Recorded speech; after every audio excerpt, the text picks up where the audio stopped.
नमस्कार दोस्तों, इस वक्त मैं आदर्श वाटिका के पास हूँ। ये आपका तीखमपुर के पास है, रामदहीन मोड़ के पास। मैं इस वक्त यहाँ हूँ क्योंकि एक विराट कवि सम्मेलन, बात करें हिंदुस्तान स्तर के तमाम बड़े शायर आज यहाँ मौजूद होंगे। कल बात करें 23 मार्च को शाम 5 बजे कवि सम्मेलन की आगाज़ होगी और हिंदुस्तान स्तर के बड़े शायर यहाँ मौजूद होंगे। हिंदी, भोजपुरी और उर्दू में यहाँ संगम होगा। क्या आलोक जी, क्या तैयारी है? देखिए, तैयारी तो बहुत ज़ोरों शोर से है, क्योंकि मैं देख रहा हूँ कि हर वर्ग के लोगों में, स्टूडेंट्स से लेके मिड एज के लोगों में, हर किसी में इस बलिया बिट्स पोइट्री फेस्टिवल के लिए बहुत उत्साह है। मैं पिछले 3-4 दिन से बहुत इंक्वायरीज आई। नाम ने कुछ आपने अलग दिया, क्योंकि कवि सम्मेलन होता है तो एक हो जाता है विराट कवि सम्मेलन या कवि सम्मेलन, लेकिन आपने नाम कुछ चेंज किया है। देखिए, बलिया बिट्स तो हमारी कंपनी है, तो हम जो भी कार्यक्रम कराते हैं इसी के बैनर तले कराते हैं। तो उसमें क्या होता है कि जैसे हमने, अगर मान लीजिए हम होली का कार्यक्रम कराएं तो बलिया बिट्स होली फेस्टिवल होगा, तो इसलिए हमने इस बलिया बिट्स के नाम से रखा है। और पोइट्री फेस्टिवल जैसे हर जगह Kanpur literature festival, Bangalore literature festival, तो एक ट्रेंड में है ये चीज़, इसलिए हमने बलिया बिट्स पोइट्री फेस्टिवल रखा है। दूसरा सवाल ये है कि आपने तमाम जगहों पे होर्डिंग, पोस्टर, बैनर संदेश दे रहे हैं कि कल 23 मार्च को कवि सम्मेलन होगा। कौन कौन से शायर आमंत्रित हैं? हमारे यहाँ शारिक कैफ़ी सर हैं। मतलब उनके बारे में कहा जाए कि अगर वो पोइट नहीं होते तो बहुत बड़े साइकेट्रिस्ट होते, वो साइकोएनालिस्ट होते। फरहत एहसास साहब हैं, उनके यहाँ जो डेप्थ है, जो दर्शन है उनकी पोइट्री में, वो अद्भुत है। खुद जश्न रेख्ता से वो जुड़े हुए हैं, जो दिल्ली में होता है। उसके बाद यूथ के जो सबसे चहेते लोग हैं, आशु मिश्रा, हिमांशी बाबरा, ये सारे लोग आ रहे हैं। और मुझसे जैसे कई लोग कहते हैं कि आप भोजपुरी में कुछ क्यों नहीं कराते, तो हमने ये ठाना था कि जब भी भोजपुरी में भी कुछ कराएंगे तो उनका स्टैंडर्ड भी वही होगा जो सबका होता है। इसलिए हमने डॉक्टर सुशांत शर्मा को बुला रहे हैं, जो पीएचडी किए हुए हैं और काफ़ी अच्छी भोजपुरी में वो पोइट्री करते हैं। ये इतने बड़े खर्च को आप कैसे करेंगे? क्या कितने रिस्पॉन्सरों को आपने रखा है? नहीं, देखिए, जैसे कि हमने पहला इवेंट कराया था जर इकबाल साहब का, फिर डांडिया कराया था। ये देखते देखते खुद से स्पॉन्सर्स हमारे साथ जुड़ रहे हैं।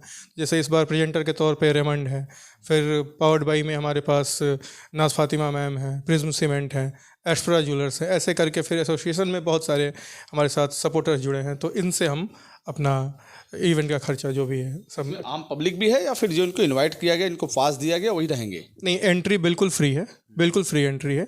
आप आइए, 5 बजे तक आ जाइए, यहाँ पे आपको एंट्री पास मिलेगा, वो भी बिल्कुल फ्री है, और फिर आप बैठ के एंजॉय कीजिए। कुछ लोगों को हमने पहले ही दे दिया, जैसे कोई बल्क में है, 20 लोग का ग्रुप है, कोई थिएटर ग्रुप है, तो हमने पहले ही पास दे दिया है ताकि उनको फिर रजिस्ट्रेशन कराने और लाइन लगाने में टाइम नुकसान ना हो। लेकिन आम आदमी के लिए बिल्कुल ओपन है और फ्री है। आलोक जी, आप कल्चरल प्रोग्राम में ज़्यादा फोकस करते थे, डांडिया, संगीत, नाट्य महोत्सव, तमाम चीज़ें। अचानक ये प्रोग्राम कैसे आ गया? कवियों को भी यहाँ आना चाहिए, कवियों का भी संगम होना चाहिए, कवि सम्मेलन होना चाहिए, ये मन में कैसे आ गया? देखिए, हमारी जो कोशिश है कि जैसे शारिक सर से या आशु से हमने बहुत पहले 4-5 साल पहले ही हमने कहा था कि मेरा एक सपना है कि बलिया में आप लोगों का एक कार्यक्रम कराया जाए।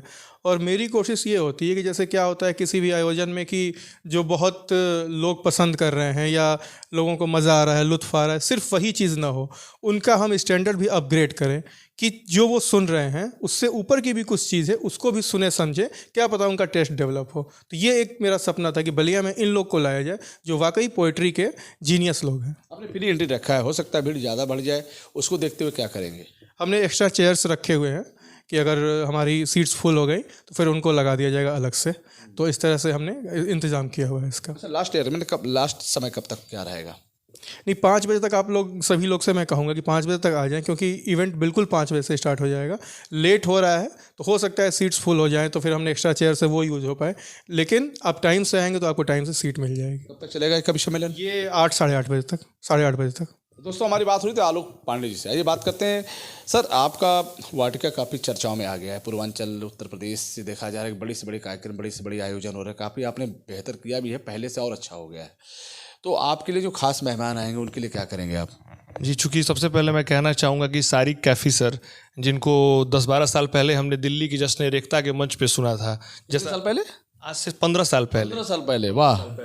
और मैंने सोचा नहीं था कि बलिया में, वो भी अपने आदर्श वाटिका में, हम लोग ऐसे आयोजन को करा पाएंगे जिसमें उनको इनवाइट करेंगे। जैसे आलोक जी ने कहा कि वो साइकियाट्रिस्ट होते अगर वो कवि नहीं होते, सच में जब उनको बलिया के लोग सुनेंगे तो अंदर से ऐसा लगा कि ये मैंने शब्दों का क्या जाल सुन लिया जो बलिया में हमारे इतने बड़े कवि ने आके सुना दिया। तो बहुत बड़ा एक ये कार्यक्रम होने जा रहा है और मैं बेशक बहुत खुश हूँ कि आदर्श वाटिका में हो रहा है। तो इसमें मेल फीमेल का भी अलग अलग है क्या? नहीं, कोई अलग नहीं है। और इवन आप देखेंगे कि हमारे इवेंट्स में सबसे ज़्यादा फोकस यही होता है कि महिलाओं का जो अनुपात है, लड़कियों का अनुपात है, वो लगभग बराबरी पे हो। डांडिया में भी जैसे सबसे अच्छी चीज़ यही थी कि जितनी लड़कियां आई थी, महिलाएं आई थी, वो सब कुछ भुला के अपना ट्रू सोल एंजॉय कर रही थी, क्योंकि यहाँ पे एक सेफ सिक्योर वैसा इन्वायरमेंट था। तो इसमें भी महिलाओं के जो ग्रुप्स हैं वो तो आ ही रहे हैं, लड़कियाँ और कई लोग अपने वाइफ के साथ आ रहे हैं, तो इसमें भी महिलाओं की सहभागिता होगी। और कोई सेपरेट व्यवस्था नहीं है, लेकिन हाँ एक सेफ सिक्योर माहौल है यहाँ पे। एक चीज़ जानना चाहिए, चूँकि भीड़ ज़्यादा बढ़ेगी, पार्किंग की, सुरक्षा की क्या मुकम्मल व्यवस्था होगी? हम लोगों ने नगर मजिस्ट्रेट के यहाँ से सुरक्षा की व्यवस्था, प्रबंधन, पुलिस की और महकमा से ले लिया है परमिशन भी, और उनको सूचित भी कर दिया गया है कि संख्या जो है 1000-1200 से ऊपर तक जा सकती है। तो लिखित में सब कुछ है। बाकी पार्किंग की समस्या यहाँ बिल्कुल नहीं है। यहाँ पे लगभग जो है 1500 गाड़ियाँ आराम से खड़ी हो जाएंगी। अंदर बैठने के लिए भरपूर व्यवस्थाएँ हैं। और हम लोग पास का जो है, ये जो हमारा पास बनाया गया है, ये इस पास को रखा है कि इसमें लोग जब लेके आएंगे, बाहर रजिस्ट्रेशन होगा, अपना नाम लिखवाएंगे, नंबर लिखवाएंगे, ताकि जो आए उसके बारे में जानकारी रहे। और आगे प्रॉपर हमारे जो वॉलंटियर्स रहेंगे वो लोग उनको सिटिंग अरेंजमेंट तक पहुंचाएंगे। बड़े बड़े कंपनियों को आपने सपाटी बनाया, इसमें उनको जोड़ा है, एक प्रायोजक बनाया है, तो क्या उनके लिए बेहतर जलपान की व्यवस्था भी की गई है क्या? हाँ, देखिए जो हमारे स्पॉन्सर्स हैं उनके लिए वीआईपी सिटिंग अरेंजमेंट है। उसमें कुछ सोफ़े हैं और कुछ वीआईपी चेयर्स हैं। तो और उनके साथ जो स्पॉन्सर्स हैं उनके लिए हल्का फुल्का जो भी अपना जलपान है ये सब है। और कुछ उन लोगों ने भी हमारे यहाँ जो आ रहे हैं सुनने, उनके लिए खास इंतजाम किया। जैसे ये रेमंड का आप देख रहे होंगे, तो इन्होंने क्या किया कि जितने लोग हमारे यहाँ इवेंट में आएंगे, यहाँ पे उनका नाम और नंबर रजिस्टर होगा, फिर ये फाड़ के रख लिया जाएगा। ये सारा कुछ जाएगा रेमंड पे। और इवेंट के बाद आप कुछ लिमिटेड टाइम है कि इतने तारीख तक अगर आप रेमंड में जाते हैं तो ये डिस्काउंट कूपन आपको वहाँ से डिस्काउंट मिलेगा। किसी भी बड़े कार्यक्रम को संपन्न कराने के लिए लाइट और साउंड एक महत्व रखता है। उसको लेकर के क्या बड़े कंपनियों से आपने संपर्क साधा है या फिर ये लोकल किया है? वो आदर्श वाटिका की जो टीम है उन्होंने वो ही ये सब देख रही हैं, और वो बेस्ट जो यहाँ पे शादियों में होता है वैसा ही इंतजाम इन्होंने हर चीज़ का किया हुआ है। चाहे चेयर्स हो या साउंड हो या लाइट हो, सारा कुछ जयेश भाई की तरफ से उस तरह से अपना किया गया सिस्टमेटिक। तो बस मैं ये कहूँगा कि 5 बजे तक आप कल आ जाएं, यानी 23 मार्च रविवार 5 बजे तक, और आके अपना फ्री पास लेके और आप अपना सीट ले लें। और यकीन मानिए एक बहुत यादगार इवेंट होने वाला है।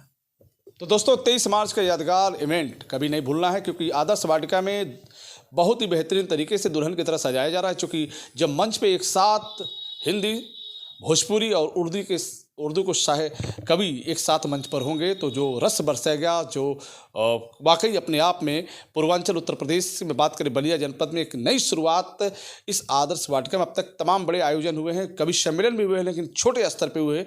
लेकिन पहली बार आदर्श वाटिका में बड़े स्तर पर कवि सम्मेलन होगा, जो हिंदुस्तान स्तर के बड़े शायर कल 23 मार्च को इस आदर्श वाटिका में शामिल होंगे। फिर अब आपसे जुड़ेंगे। नमस्कार।